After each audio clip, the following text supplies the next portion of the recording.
আল্লাহ নবী বলেছেন সাইয়্যিদুশ শাবাবে আহলেল জান্নাহ, জান্নাতি যুবকদের সর্দার হবে দুইজন। এমনি এমনি হাসান হোসাইন রাদিয়াল্লাহু তাআলা আনহুমা, যুবকেরা জান্নাতে যাবে না? সেই জান্নাতের সর্দার কয়জন? সাইয়্যিদুশ শাবাবে আহলেল জান্নাহ হাসান হোসাইন রাদিয়াল্লাহু তাআলা আনহুমা। সমস্ত জান্নাতি যুবকদের সর্দার হবে হাসান হোসাইন। হযরত বেলাল বললেন, ইয়া রাসূলুল্লাহ, তাহলে বুড়াকের সর্দার কে হবে? যুবকদের সর্দার যদি হাসান হোসাইন হয়, তাহলে বুড়াকের সর্দার কে? কে বলতেছে? হযরত বেলাল। আল্লাহ রাসূল বললেন, আশ-শাইখু ওয়াশ-শাইখাতে লা ইয়াদখুলুল জান্নাহ। বুড়া বুড়ি কোনোদিন জান্নাতই পাবে না। বুড়া বুড়ি কোনোদিনও জান্নাত পাবে না। সামনে এক বুড়া সাহাবী বসে আছিল, সেই কান্না। রাসূল বলে, কান্দো কেন? বলে, আমি তো বুড়া হয়ে গেছি হুজুর, আমি তো জান্নাত না পাই। আল্লাহ রাসূল বললেন, আল্লাহ তোমাকে জান্নাত দিবে। যেই বলছে জান্নাত দিবে, সেই হাসি। রাসূল বলে, হাসতেছো? এই বুড়া অবস্থায় জান্নাতে যায় তুমি কি চাবা? তখন বলে, হুজুর আমার যা বয়স, এই বয়সে জান্নাতে যায় বলবো সোনার ইটের বাড়ি চাই। আল্লাহ বলছে, ঠিক আছে, সোনার ইট দিয়ে আল্লাহ তোমার বাড়ি বানিয়ে দিবে। এরপরে কী চাবা? এরপরে বলতেছে হীরা জহরতের বর্তন চাই, মানে থালা বাটি, এগুলো সব হীরা জহরতের যেন হয়। আল্লাহ রাসূল বলেন, ঠিক আছে, ওয়ালা তাস্তাহি আনফুসুকুম, তুমি যা চাবা আল্লাহ তাই দিবে। এগুলোই হয়ে গেল। এরপরে কী চাবা? বলতেছে এরপরে আঙ্গুর ফলের বাগান চাই। আল্লাহ রাসূল বলেন, আঙ্গুর ফলের বাগান কেন? বলে, হুজুর আমার যে দাঁত নেই, অন্য ফল যদি আল্লাহ আমাকে দেয়, আমি খালি দেখবার পারবো, খাবার পারবো না। কিন্তু আমার দাঁত না থাকলে কি হবে হুজুর? আমার মাইশা শক্ত আছে, আঙ্গুর ফেলে ঠাসি দিবি, রস দিয়ে পেট ভরে দিবি। আল্লাহ রাসূল বলেন, মুরব্বী, তুমি কি জানো আল্লাহ তোমাকে ৭০টা বউ দিবি, যাদের বয়স হবে ১৬ কি ১৭। এই ১৬-১৭ বছরে ৭০টা বউ দিলে তুমি কি করবা? বুড়া বলতেছে, হুজুর আমার দেখা ছাড়া বুদ্ধি পাই, কারণ বউ দেখা লাগবে, কারণ আমার মাজাই ঠিক মতো খারাপ হয় না, এত বউলে আমি কি করবো? আল্লাহ রাসূল বললেন, মুরব্বী, এই কারণেই বলেছি বুড়া বুড়ি জান্নাতে যাবে না। আল্লাহ যখন তোমাকে জান্নাত দেবে, তখন তোমাকেও যুবক বানায়া দিবে। তাহলে সমস্ত জান্নাতের সর্দার হবে হাসান আর হোসাইন, জোরে কারণ ঠিক কিনা? আর নারীদের জান্নাতের নেত্রী হবে সাইয়্যিদাতুন নিসায়ে আহলেল জান্নাহ ফাতেমাতুজ জোহরা। হাসান হোসেনের মা হচ্ছে নারীদের জান্নাতি, নারীদের নেত্রী, জোরে কারণ সুবহানাল্লাহ। ফাতেমা বললেন, ইয়া রাসূলুল্লাহ, আমাকে আপনার এতগুলো বউ থাকতে, খাদিজা, আয়েশা, উম্মে সালমা, হাফসা, সাওদা, আপনার এতগুলা বউ থাকতে বাবা আল্লাহ তাদেরকে বাদ দেয়, আমাকে জান্নাতি নারীদের নেত্রী বানানোর কারণ কি? রাসূল কয়, ফাতেমা আচ্ছা প্রশ্ন করলে, কি কন? আপনি হচ্ছেন নবী, আপনার এতগুলো বউ থাকতে, একটু মনোযোগ দিয়ে শুনবেন।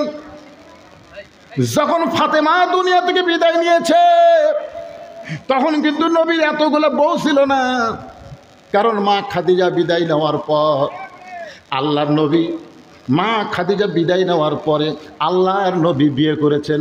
যতদিন খাদিজা জীবিত ছিলেন ততদিন কিন্তু আল্লাহ নবী বিয়ে করেন নাই, কিন্তু মা খাদিজা দুনিয়া থেকে বিদায় নেওয়ার পরে নবী বিয়ে করেছেন। একই টাইমে নবীর 9টা বিবি ছিল। জোরে কোন কয়টা? এই 9টা বিবির মধ্যে কাউকে আল্লাহ জান্নাতি নারীদের নেত্রী বানাইল না, আমি আপনার মেয়ে হওয়ার কারণেই বানালো। রাসূল বলে, ফাতেমা আল্লাহ তোমার একটা আমলকে অত্যন্ত পছন্দ করে, যে আমল করার কারণে আল্লাহ তোমাকে খাতুনে জান্নাত ডিগ্রি দিয়েছে। ফাতেমা বলে, ইয়া রাসূলুল্লাহ, বাবা সে আমলটা কি? রাসূল বললেন, আল্লাহ কোরআনে বলেছেন, অকরনা ফি বুয়ুতিকুন্না ওয়ালা তাবাররুজনা তাবাররুজাল জাহিলিয়াতিল উলা। ও ফাতেমা, এই আয়াতের পুরোপুরি আমল আল্লাহ তোমার ভিতরে পেয়েছে। তোমার মতন পর্দানিশী দুনিয়াতে আগে কেউ আসেনি, কিয়ামত পর্যন্ত কেউ আসবেও না। শুধুমাত্র পর্দার আমল তোমার মধ্যে অত্যন্ত বেশি থাকার কারণে আল্লাহ তোমাকে খাতুনে জান্নাত ডিগ্রি দিয়েছে। আমার মায়েরা যদি জান্নাতি নারীদের নেত্রী ফাতেমার সঙ্গে জান্নাতে যাবার চান, তাহলে আল্লাহর হুকুম পর্দার উপরে মা বোনদের গুরুত্ব বেশি দেওয়ার দরকার আছে না নাই? জোরে বলেন, আছে না নাই?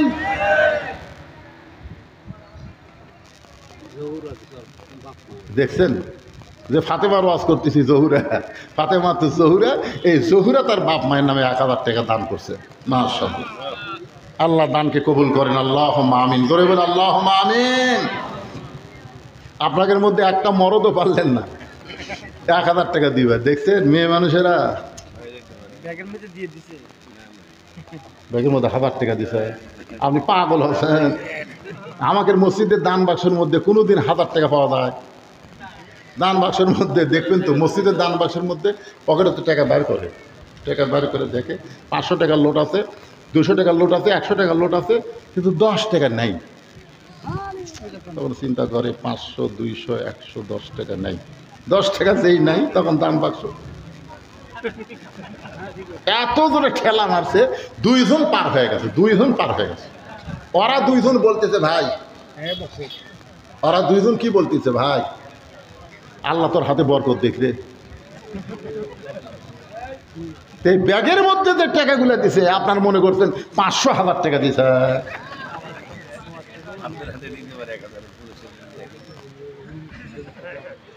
মুরব্বী কি করে, কিছু বলতেছেন আপনি? কিছু বলতে চাচ্ছেন বাবা? না, কি বলছি যে আমি তো সভাপতি, শরীরে অসুস্থ, একটু আমার জন্য দোয়া করবেন। আর আমি নগদ 500 টাকা দেবো, আর 4,500 টাকা বাকি আমি 5,000 টাকা দেবো। ব্যবসা পরিচালনা যাবে ওই কথা বলছি। আচ্ছা ঠিক আছে, নগদ টাকা 500 নেয় দেন। আর তাবারকের ব্যাপারটা একটু বলে দিবে। তো তাবারক আছে আপনি? মাশাআল্লাহ, তাবারকের ব্যবস্থা আছে। তাবারকের দাওয়াত আমি দিলাম কমিটির পক্ষ থেকে। এই 2 ছেলেরা কি কমিটির ছেলে ফেলে নাকি? তোমরা লাভ দিয়ে উঠলে কেন? উনি 5,000 টাকা দান করবে, তার মধ্যে 500 টাকা নগদ দিয়েছে, বাকি 4,500 টাকা। আল্লাহ তার হায়াতকে লম্বা করে দেখ, শরীরকে সুস্থ রাখুক, জোরে খান আল্লাহুম্মা আমিন। আপনি কি যাওয়া চাচ্ছে? আপনি এখনই যাবেন না? আমার এক কথাও শেষ হয়ে গেছে। হ্যাঁ, কি কথা বলতেছিলাম, খুব খেয়াল করেন। জান্নাতের যুবকদের সর্দার কি এমনি এমনি? অবশ্যই আমল থাকা লাগবে, জোরে কোন ঠিক কিনা? হাসান হোসেনের মধ্যে সে আমলটা ছিল। একটু মনোযোগ দিয়ে শোনেন। সঙ্গে সঙ্গে হোসেন দাঁড়িয়ে বললেন, রে ইয়াজিদের সামসারা, তোমরা যদি আল্লাহর বান্দা হতে তাহলে আমার নানাকে শুধু বিশ্ব নবী বলতো না। আমার নানা শুধু বিশ্ব নবী না, আমার নানা হলো বিশ্ব নেতা। তোমরা আমার নানাকে বিশ্ব নবী বলেছ, কিন্তু নেতা বলতেছ না। তার মানে বোঝা গেল আমার নানা বাদ দিয়া তোমরা অন্য কাউকে নেতা মেনেছ। এই কথাটাকে খেয়াল করতেছেন? আমার নানা শুধু বিশ্ব নবী না, আমার নানা কি বিশ্ব নেতা। আমার বাবা শুধু বিশ্ব আলেম নয়, আমার বাবা হলো বিশ্ব বীর। আপনারা বলেন তো, হোসেনের বাবা শুধু বিশ্ব আলেম ছিল না বিশ্ব বীর ছিল? আলেমের ডিগ্রি হলো আনা মাদিনাতুল ইলমি ওয়া আলী ও বাবুহা, আমি হলাম এলেমের শহর, আলী হচ্ছে তার দরওয়াজা। এ কথা তার বোঝা গেল আলী হচ্ছে বিশ্ব আলেম। আর আল্লাহ বলেছেন আলী আসাদুল্লাহিল গালিব, আলী হচ্ছে ইসলাম গালিব বিজয় করার ব্যাপারে আল্লাহর সিংহ। জোরে কোন সুবহানাল্লাহ। তাহলে আমার মা শুধু খাতুনে জান্নাত নয়, আমার মা হলো ফাতেমা তো জোহরা। তোমরা আমার নানাকে বিশ্ব নবী বলো, কিন্তু বিশ্ব নেতা বাদ দাও। আমার বাবাকে বিশ্ব আলেম বলো, কিন্তু বিশ্ব বীর বাদ দাও। আমার মাকে খাতুনে জান্নাত বলো, কিন্তু জহুরা বাদ দাও। ইসলাম বাদ দেওয়ার ধর্ম না, ইসলাম পুরাপুরি আঁকড়ে ধরার ধর্ম। ধরে কোন কথা ঠিক কি না? আমার নানাকে বিশ্ব নেতা মেনে আল্লাহুম্মা সাল্লি আলা সাইয়্যিদিনা, ধরে কোন আল্লাহুম্মা সাল্লি আলা সাইয়্যিদিনা। আমার নবী শুধু নবী না, আমাদের নবী হলেন আমাদের নেতা। আমার নানা নেতা, আমার নানার অনুসারী যে ব্যক্তি হতে পারবে না, আমি হোসেন জীবন দিব, কিন্তু তার হাতে বায়াত গ্রহণ করব। অনেক বড় ঘটনা। কুফার লোকেরা হোসেনের সঙ্গে মুনাফিকি করেছে। কুফার গভর্নর তখন ছিল নোমান ইবনে বশির, মুনাফিক করেছে। তারা বলেছিল আমরা বায়াত নিব। হোসেন রাদিয়াল্লাহু মাত্র 72 জন মানুষ নিয়ে, আপনজনকে নিয়ে যুদ্ধ করার জন্য না, আপনজনকে নিয়ে কুফার দিকে রওনা দিলেন। এইদের কাছে যখন খবর দেওয়া হলো হোসাইন কুফায় আসতেছে, সঙ্গে সঙ্গে জিয়াদের মাধ্যমে 22,000 সৈন্য নিয়ে মাত্র 72 জনকে আক্রমণ করলো। হোসেন বের হয়ে বললেন, তোমরা কি আমাকে চেনো না? তোমরা কি আমাকে জানো না? আমি যুদ্ধ করার জন্য বের হই নাই। তারপরও তারা জোর করে হোসেন রাদিয়াল্লাহর সঙ্গে যুদ্ধ করলেন। যুদ্ধের এক সময় হোসেন রাদিয়াল্লাহ দুনিয়া থেকে বিদায় নিলেন। বিদায় নেওয়ার আগে একটা আমল করেছেন। আমলটা হলো, সেই দিন হলো জুমার দিন। ধরে বলেন কোন দিন? জুমার দিনে খুতবা কে দিবে? খুতবা কে দিবে? ওই ইয়াজিদের 22,000 সৈন্যর মধ্য থেকে বলতেছে, আমাদের মধ্যে খুতবা দেওয়ার কেউ নাই, ওই হোসাইন আজকে ইমামতি করবে। যাকে হত্যা করার জন্য তারা ঘেরাও করেছে, তিনি ইমামতি করলেন। ধরে গান সুবহানাল্লাহ। সবাই তার পিছনে ইক্তেদা করলো। ইক্তেদা করার সময় তারা কি বলেছে? ইক্তেদা করার সময় তারা অবশ্যই নিয়ত করছে, করে কি করে নাই? করে। আপনার করেন ইক্তেদাই তো বিহাজাল ইমাম, বিহাজাল ইমাম বলেছে, কিন্তু নেতা হিসাবে না। হোসেনের পিছনে তারা নামাজ পড়লো, কিন্তু নেতার আসন দিয়েছে ইয়াজিদকে। ভিতরে নেতার আসন দিয়েছে কাকে? ইয়াজিদকে। আর মুখে মুখে শুধু হোসেনকে তারা ইমাম মেনেছে। এক সময় হোসেনকে হত্যা কে করবে? কেউ যখন করবার সাহস পায় না, সবাই চিন্তা করে নবীর নাতি, জান্নাতি যুবকদের সর্দার, সে হোসেনকে কে হত্যা করবে? পাষাণ হৃদয়ের একজন মানুষ ছিল, নাম হলো সীমার। ওই সীমার তখন সানান ইবনে আনাসকে হুকুম দিল। সানান ইবনে আনাস অনেক অর্থের বিনিময়ে হোসেন রাদিয়াল্লাহকে হত্যা করলেন। হত্যা করার পরে তার দেহের উপর দিয়ে 80টা ঘোড়া ছুটানো হলো। হোসেন রাদিয়াল্লাহর বিবি তখন জীবিত, তার নাম হলো শাহের বানু। শাহের বানু তাকায় দেখলেন তার স্বামীর মাথাখানাকে যত্ন করে তারা নিয়ে গেল, আর দেহটার উপর দিয়ে 80টা ঘোড়া ছুটাই দিল। হোসেন রাদিয়াল্লাহর গোটা দেহ মাটির সঙ্গে তারা মিশিয়ে দিয়া ওই মাথা নিয়ে তারা দামেস্কে চলে গেল। দামেস্কে নিয়ে সামনে একটা তস্তরিতি করে ওই মাথাটা ইয়াজিদকে হাদিয়া দেওয়া হলো।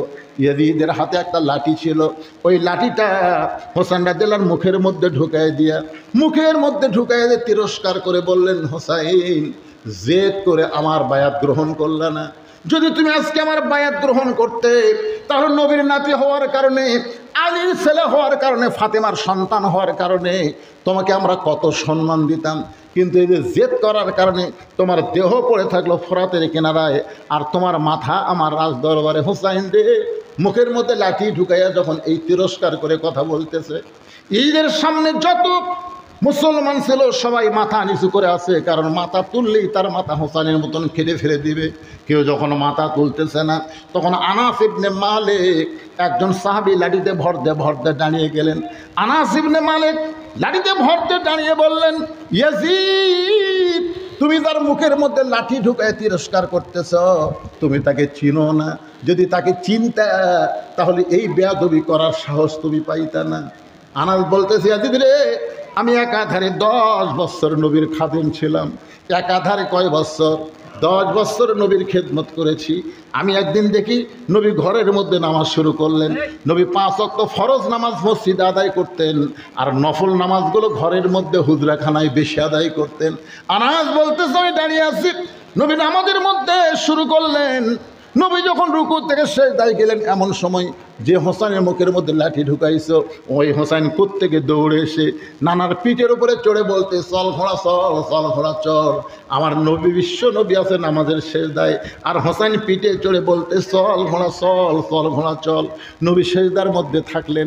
আমি আনাস আস্তে করে গিয়া হোসেনকে পিঠ থেকে যখন নবীর পিঠ থেকে নামাবার চাই, নবী নামাজের ভিতরে আমাকে এভাবে নিষেধ করলেন। আমি আনাস আবার জায়গা মতো দাঁড়িয়ে গেলাম। আমি দাঁড়িয়ে থাকলাম, কিছুক্ষণ পরে হোসেন বলতেছে, যে ঘোড়া চলে না সেই ঘোড়ার পিঠে চড়ে আমার লাভটা কি? হোসেন যখন ঘর থেকে বাইরে যায়, এমন সময় নবী সিজদা থেকে মাথা তুললেন। এক সময় সালাম ফিরে নামাজ শেষ করলেন। আমি নবীর সামনে হাঁটু গেড়ে বসে বললাম, ইয়া রাসূলুল্লাহ, হোসেন আপনাকে ঘোড়া ফেললো, আপনার পিঠের উপরে থাবা মারলো। আমি আপনার হোসেন পিঠ থেকে নামাবার চাইলাম, কিন্তু আপনি নামাজের মধ্যেই নিষেধ করলেন, কারণ কি? রাসূল বললেন, আনাস, হোসাইন যখন আমাকে ঘোড়া খেলতেছিল, আমিও তখন হোসেনকে পিঠ থেকে নামার জন্য একটা হাত হোসেনের দিকে বাড়াই দিয়েছিলাম যে হোসেনকে পিঠ আস্তে করে পিঠ থেকে নামাই দিয়ে আমি সেজদা থেকে মাথা তুলবো। কিন্তু নামাজের মালিক আল্লাহ ডাক দেওয়া হাবিব, যেই হোসাইন আপনাকে ঘোড়া বানায় খেলতেছে, আপনি কি হোসেনকে চেনেন? আপনি যেমন ভালোবাসেন আজকে শুনে নেন, আমি আল্লাহ তেমন ভালোবাসি। যতক্ষণ হোসেন আপনার পিঠের উপরে বসে থাকবে ততক্ষণ আপনি সেজদা থেকে মাথা তুলবেন না। আনাস কান্দের বলিয়া দিদি রে, যেই হোসাইন নবীকে ঘোড়া বানায় নবীর পিঠে চড়ে বসে থাকলে আল্লাহর ভালো লাগে, সেই হোসেনের মুখের মধ্যে লাঠি ঢুকে তুমি তিরস্কার করতেছো, তুমি মনে করেছে তুমি জিতে গেছো। আমি নবীর সাহাবী আনাস বলতেছি, হোসাইন অমর হয়ে গেছে, হোসাইন মরে নাই। তুমি ইয়াজিদ অল্প দিনের মধ্যে নিঃশেষ হয়ে যাবে, তোমার নাম গন্ধ আর পৃথিবীতে থাকবে না। যদিও কেউ ইয়াজিদ বলে, ঘৃণা করে বলবে। মীর জাফর কোনোদিন মহব্বত করে কেউ বলে না, হাসিনা কিন্তু কেউ মহব্বত করে বলবে না। ধরে কোন কথা ঠিক কেনা? একটু মনোযোগ দেন। যদি কেউ বলে তাহলে ইয়াজিদ ঘৃণা করে বলবে। এই কথা বলার পরে মাত্র 5 বছর ইয়াজিদ ক্ষমতার চেয়ারে বসেছিলেন। এই ক্ষমতার চেয়ার থেকে এমনভাবে পচে গেলেন, এমনভাবে পচে গেলেন, কারণ যারা বাতিল তারা মরে যাওয়ার সঙ্গে সঙ্গে তারা দুনিয়া থেকে ফুরে যায়, তাদের নাম নিলেও মানুষ মহব্বত করে নেয় না, ঘৃণা করে নেয়। আর যারা হক, কুল জাল হক ও জাহাকাল বাতিল ইন্নাল বাতিলা কানা জাহুকা।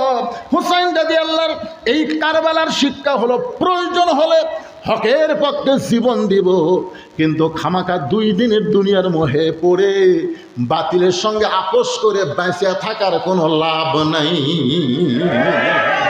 মরা যখন লাগবে, মরা লাগবেই ভাইজান, যতই চেষ্টা করেন। মরা যখন লাগবে, তাহলে হোসেন রাদিয়াল্লাহু শহীদে কারবালা থেকে আমাদের শিক্ষা কি? প্রয়োজন হলে হকের পক্ষে আমরা জীবন দিব, কিন্তু বাতিলের সঙ্গে আপোষ করে আমাদের বেঁচে কোনো লাভ নাই, কারণ মরা লাগবেই। ধরে বলেন ঠিক কিনা? রাজত্ব চলবে কার? আর ধরে বলেন, বর্তমানে আল্লাহ কেমন আছে বাংলাদেশে? আমরা আল্লাহকে এই পর্যায়ে রাখবো না। আল্লাহকে আমরা সব জায়গায়, খালি মসজিদের মধ্যে না, সব জায়গায় আল কোরআনের আলো, সব জায়গায় জালো। আল্লাহ তাআলা এই শিক্ষা, এই কথা, এই আলোচনা বক্তা শ্রোতা সবার জন্য কবুল করুক। সকলেই বলে আল্লাহুম্মা আমিন।